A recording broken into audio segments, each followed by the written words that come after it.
ਪਾਸੇ ਸੁਖਪਾਲ ਰਾਣਾ ਜੀ ਨਾਲ ਵੀ ਮਿਲਣ ਦਾ ਮੌਕਾ ਮਿਲਿਆ ਤੇ ਉਹਨਾਂ ਨੇ ਤੁਸੀਂ ਦੇਖੋ ਜਦੋਂ ਮੈਂ ਉੱਥੇ ਗਿਆ ਤੇ ਆਪਣੇ ਨਾਲ ਦੀ ਸੀਟ ਉਹਨਾਂ ਨੇ ਫ੍ਰੀ ਕਰਕੇ ਰੱਖੀ ਹੋਈ ਸੀ, ਕਹਿੰਦੇ ਇੱਥੇ ਪਾਸੇ ਸ਼ਮੀ ਨਹੀਂ ਬਹਿਣਾ ਹੈ। ਓ ਵਾਓ ਯਾ ਤੇ ਉਸ ਤੋਂ ਬਾਅਦ actual ਪ੍ਰੇਮ ਆ ਇਹ ਐਕਚੁਅਲ ਪ੍ਰੇਮ ਹੈ। ਇੱਥੋਂ ਫੀਲ ਹੁੰਦਾ ਵੀ ਖੁਦਾ ਦੇ ਖਾਦਮ ਕਿੰਨਾ ਪਿਆਰ ਕਰਦੇ ਆ जी। अगर तेरे अंदर प्रेम नहीं है तो तू एक खाली है, खाली, चाहे कितना भी ज्ञान से तू भरा हुआ है। तो हमारे अंदर सबसे बड़ी चीज है वो है प्रेम। आज बड़ा पावरफुल ये वचन दिया है मुझे परमेश्वर ने, और जब मैं बैठा था परमेश्वर ने मुझे यहाँ से शुरू करने के लिए कहा। तो हम सबसे पहले पढ़ेंगे मरकस 9 के 49 और 50 को पढ़ो। हाँ, क्योंकि हर एक जन आग से नमकीन किया जाएगा। नमक अच्छा है, पर यदि नमक का स्वाद जाता रहे तो उसे किससे नमकीन करोगे? अपने में नमक रखो और आपस में मेल मिलाप से रहो। ये पॉइंट को बहुत ज्यादा पावरफुल है, समझना है। यहाँ धीरे धीरे उनका मतलब हो रहा है, धीरे धीरे हो रहा है कि उसको पहले आया कि नमक, तुम पृथ्वी के नमक हो। उनका मीनिंग धीरे धीरे निकल रहा है, धीरे धीरे। यहाँ पे आकर अगर तुम देखोगे तो यहाँ पे थोड़ा सा आ गया कि तुम क्या रखो, एक दूसरे से मिलाप रखो। नमक का मीनिंग है ना, अपने अंदर नमक रखो और एक दूसरे से मिलाप रखो, है ना। जो नमक है उसके बारे अलग अलग लिखा है कि पहले 32 में लिखा कि तुम पृथ्वी के नमक हो, और नमक जे बे उसका कोई टेस्ट ना रहे तो किसी काम का नहीं। वो पाँव में आता है, पाँव में ही जाता है, रास्ते में उसको फेंका जाता है। फिर आगे हम अगर मरकस में पढ़ा है तो वहाँ भी ऐसे लिखा है उसके बारे, नमक के बारे, कि तुम अपने अंदर नमक रखो, इनको अपने अंदर रखो और एक दूसरे से मिलाप करो। अगर मक्ती में देखो लुक्का में देखोगे तो वहाँ भी ऐसे नमक के बारे लिखा है। अपने जो चीज़ पर ध्यान देना, आगे जाके आपको बहुत सारी समझ आएगी। और ये आ भी रही है कि यहाँ पे एक पॉइंट लिखा है कि तुम त्यागो, बहुत सारी चीज़ें इस रीति से त्यागो। जब तुम त्यागोगे तो फिर तुम अच्छे नमक बन सकते हो। आमेन। और जिसके कान हो बड़े ध्यान से वो सुनने, ये चीज़ की पकड़ करनी है आपने। और मैं तुम्हें नमक के बारे में और भी चीज़ बताता हूँ कि जैसे आगे जाकर बहुत सारी चीज़ें पौलुस ने एक्सप्लेन की उसकी, कि क्या कहते हैं नमक को। जैसे हम बहुत सारे आज ऐसे घमंड में रहते हैं, कई चीज़ में ये हूँ मैं वो हूँ। किसी ने कोई बोलता है मेरे पास बुद्धि बहुत है, कोई बोलता है मेरे पास ये चीज़ है, मेरा ऐसे मैं इतना बड़ा हूँ, मैं इतना बड़ा हूँ। किसी से मिलाप नहीं रखते ना, मिलाप जैसे रखना, प्रेम। तो ये चीज़ को पकड़ करनी हमने। हम और भी पढ़ेंगे, जैसे पहला कुरिन्थियों 13 की 1 से पढ़ेंगे, तो वहाँ से पढ़ेंगे तो वहाँ से आपको बहुत ज़्यादा समझ आएगी। हाँ, यदि मैं मनुष्यों और स्वर्गदूतों की बोलियां बोलूं और प्रेम न रखूं, तो मैं थनथनाता हुआ पीतल और झनझनाती हुई झांझ हूँ। और यदि मैं भविष्यवाणी कर सकूं और सब भेदों और सब प्रकार के ज्ञान को समझूं। हाँ, ये चीज है कि मैं भविष्यवाणी भी करने वाला हूँ, चाहे है ना कर सकूं, और सारे भेद भी जान लूं, सारा ज्ञान भी रखूं। आगे, और सब प्रकार के ज्ञान को समझूं, और मुझे यहाँ तक पूरा विश्वास हो कि मैं पहाड़ों को हटा दूं, परंतु प्रेम न रखूं तो मैं कुछ भी नहीं। मैं कुछ भी नहीं। हाँ, आगे पढ़ो। यदि मैं अपनी संपूर्ण संपत्ति कंगालों को खिला दूं या अपनी देह जलाने के लिए दे दूं और प्रेम न रखूं तो मुझे कुछ भी लाभ नहीं। कुछ भी लाभ नहीं। चाहे मैं कुछ भी कर लूं पर प्रेम नहीं रखूं एक दूसरे से तो उसका कोई भी लाभ नहीं। लेकिन बहुत सारे लोग ऐसे अपने आप को दिखाने की कोशिश करते कि मैं प्रेम करता हूं, मेरे अंदर बहुत सारा प्रेम है, लेकिन फिर भी एक दूसरे से मिलाप नहीं रखते। आप देखोगे तो यहाँ पे ऐसे ही हो चुका है, कम से कम मसीहों के लिए ये वचन है ना, तो यहाँ पे जो वचन दिया है ये है मसीहों के लिए। पौलुस कह रहे हैं कि चाहे कितना भी बड़े बड़े काम कर लूं, है ना, अगर हम अपने अंदर प्रेम ना रखूं, चाहे पहाड़ों को भी हटा दूं, है ना, इतनी शक्ति समर्थ हो मेरे अंदर के मेरे कहने से पहाड़ भी चाहते रहें, मैं भविष्यवाणियां करूं वो पूरियां हों, मैं अगमवाच करूं वो पूरे हों, मैं बहुत सारा ज्ञान रखूं अपने अंदर, ज्ञानवान बन जाऊं, बुद्धिमान बन जाऊं, पर अगर प्रेम नहीं है तो कुछ भी नहीं है। फिर वो वही बर्तन है जो खन खन करने वाला बर्तन। देखिए, आपने जिस चीज पर ध्यान देना है, नमक प्रभु यीशु मसीह ने, अगर तुम देखोगे मरकस में कहा कि तुम अपने अंदर नमक रखो, है ना।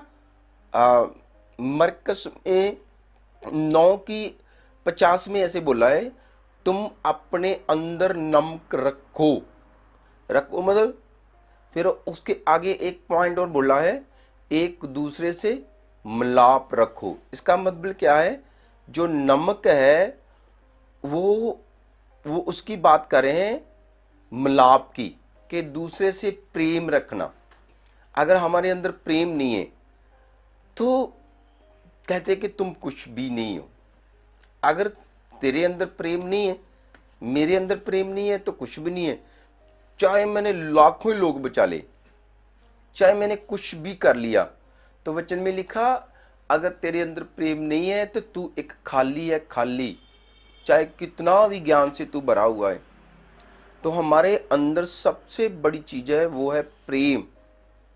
और आगे हम अगर 4 से पढ़ेंगे तो वहां पे और भी अच्छा पॉइंट हमको सीखने के लिए मिलेगा कि प्रेम किसको कहते हैं। कई लोग तो ऐसे कहते हैं मैं प्रेम करता हूँ, मैं प्रेम करती हूँ, मेरे अंदर बहुत सारा प्रेम है। यूट्यूब में बोल रहे हैं, ऐसे बोल रहे हैं प्रेम है हमारे अंदर, हम इसको प्रेम करते, उसको। कुछ चीजें होती है कि प्रेम क्या करता है। हाँ पढ़ो, 4 से पढ़ो इनको। प्रेम धीरजवंत है। हाँ, प्रेम क्या है? धीरजवंत। प्रेम जो होता है धीरज रखता है। प्रेम जी वो काली नहीं करता, अपने अंदर कालापन होता है जो, वो नहीं होता, वो धीरज रखता। आगे, और कृपालु है। हाँ, कृपा रखता है। आगे, प्रेम ढा नहीं करता, प्रेम अपनी बड़ाई नहीं करता, और फूलता नहीं, फूलता भी नहीं। हाँ, वह अनरीति नहीं चलता, वह अपनी भलाई नहीं चाहता, झंझलाता नहीं, बुरा जो नहीं वो मानता। अपनी बढ़ाई नहीं चाहता, है ना। बढ़ाई मतलब महिमा नहीं चाहता। प्रेम, है ना, वो दूसरे को ज्यादा उत्तम जानता है। आगे पढ़ो। कुकर्म से आनंदित नहीं होता, परंतु सत्य से आनंदित होता है। वह सब बातें सह लेता है। वो मतलब जो बुराई करते हैं उससे आनंद नहीं होता प्रेम। वो चंगे काम करने वालों से आनंद होता है ना। वो बुरा नहीं, है ना, कर सकता, है ना। हाँ, आगे पढ़ो। वो आनंदित रहता है। आगे, वह सब बातें सह लेता है। वो सब बातें जो प्रेम है वो सह लेता है। आज तो कोई बात किसी को कहकर देख लो, कोई सहता ही नहीं है, लेकिन वो प्रेम थोड़ी हो। प्रेम है जिसके अंदर, इसका मतलब क्या है, सबसे उत्तम तो प्रेम है, सबसे उत्तम जो प्रेमी है। आगे, सब बातों की प्रतीत करता है, सब बातों की आशा रखता है, हाँ, सब बातों में धीरज धरता है, सब बातों में आशा रखता है, सब बातों में धीरज रखता है। ये है प्रेम।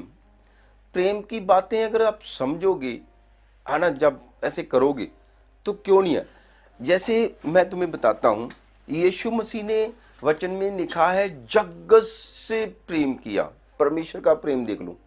जैसे है ना, अगर हम पढ़ेंगे यूहन्ना की अंजील उसकी 3:16 में ऐसे लिखा है, परमेश्वर ने जग से ऐसा प्रेम किया जो उसने अपना इकलौता पुत्र दे दिया। हर एक जो भी उस पर विश्वास करेगा वो नाश नहीं होगा, बल्कि अनंत जीवन पाएगा। अगर उसके ऊपर विश्वास करने का मतलब क्या है कि जो मतलब सबसे आगे अगर पढ़ेंगे तो वहां पे लिखा सबसे उत्तम चीजें 3 है। वो है एक तो विश्वास, दूसरी आस, है ना, और तीसरा प्रेम। पर ये तीनों से उत्तम भी प्रेम ही है। जैसे अगर तुम देखोगे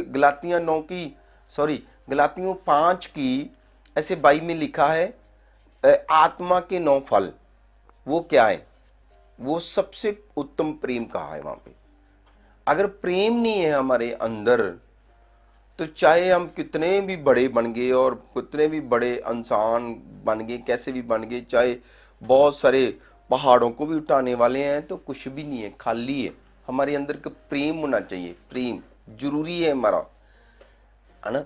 जैसे मैं तुम्हें बताता हूँ कलीसिया, अगर तुम आज अपनी नींव रख ली ना प्रेम की, कि हर एक से प्रेम करना, फिर देखना आपके अंदर कितनी पावर होगी। आपके अंदर एक समर्थ होगी, वक्री समर्थ। प्रेम अगर अपने अंदर है, पड़ोसी से प्रेम करना। जैसे कोई आया तो, है ना, यीशु मसीह के पास एक लड़का है, को मैं क्या करूं? प्रभु यीशु मसीह ने कहा कि तुम जो लिखा है वो करो। तो अपने पूरे मन, अपनी जान, अपनी बुद्धि से परमेश्वर को प्रेम करो और अपने पड़ोसी से अपने जहा प्रेम करो। तो मतलब पड़ोसी को प्रेम करना, उन चीज को समझना, अपने जैसा कैसा। जैसे मुझे कोई कील, है ना, सूल ऐसे लगती है तो मुझे दर्द होती है, ऐसे ही होना चाहिए कि अगर उससे भी कोई लगे तो मुझे दर्द हो। अपने जैसा प्रेम करना। तो जब हम अपने जैसा प्रेम करेंगे कि मुझे क्या चाहिए, मुझे क्या जरूरत है, तो फिर वो होगा लाभ। ये नहीं है कि जैसे हर एक चीज तो परमेश्वर देखते हैं। हम तो वचन में आगे अगर पढ़ेंगे इसकी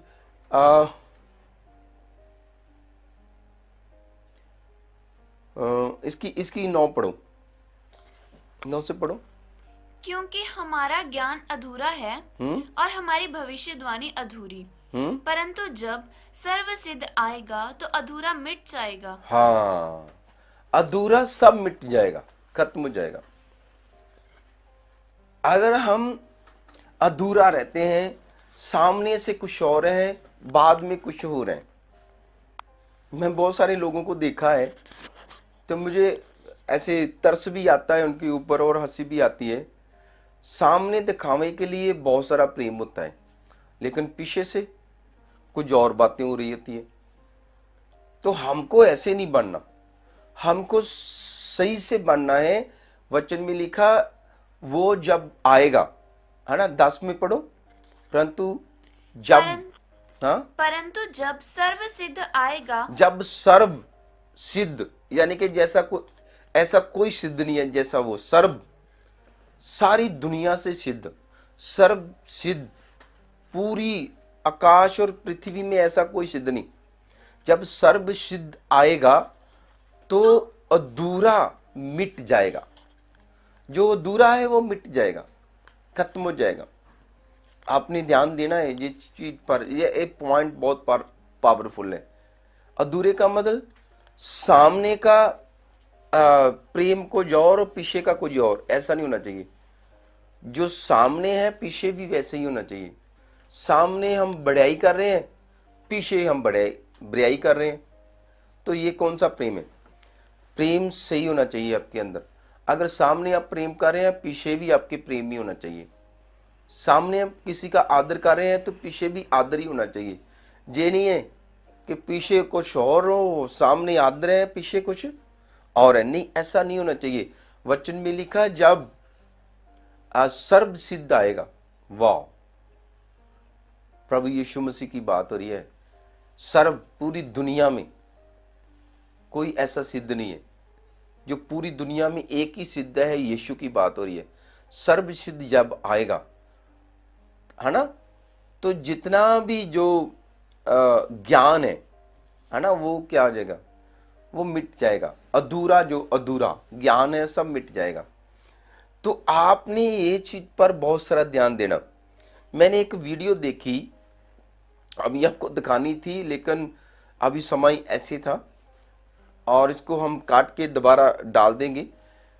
मैंने एक वीडियो देखी, समी हंस खुदा के दास हैं और वो सिंगर भी है, मसीह सिंगर। वो ऐसे एक इंटरव्यू में ऐसे बता रहे हैं, बात बता रहे हैं और मेरे मन को छू गई बहुत सारी। परमेश्वर के दास जो मेरे स्पिरिचुअल फादर है अपोस्टल सुख पाराना जी, उसके लिए बता रहे हैं, आदर के जोग हैं। वो बोल रहे हैं प्रेम बोलने से नहीं होता, करने से होता है। बोला कि अपने साथ एक चेयर खाली रखी मेरे लिए, साथ बिठाया, वाओ, ये प्रेम होता है। एक मीटिंग में अपने साथ की एक चेयर सीट खाली रखी, मेरे लिए रखी, इसे प्रेम कहते हैं। नहीं तो कोई भी इस लेवल में आकर ऐसे नहीं करता, कोई भी नहीं करेगा। लेकिन सचमुच एक खुदा के दास के अंदर ही प्रेम है। तो हमने भी ये सीखा है प्रेम करना। प्रेम सबसे उत्तम है।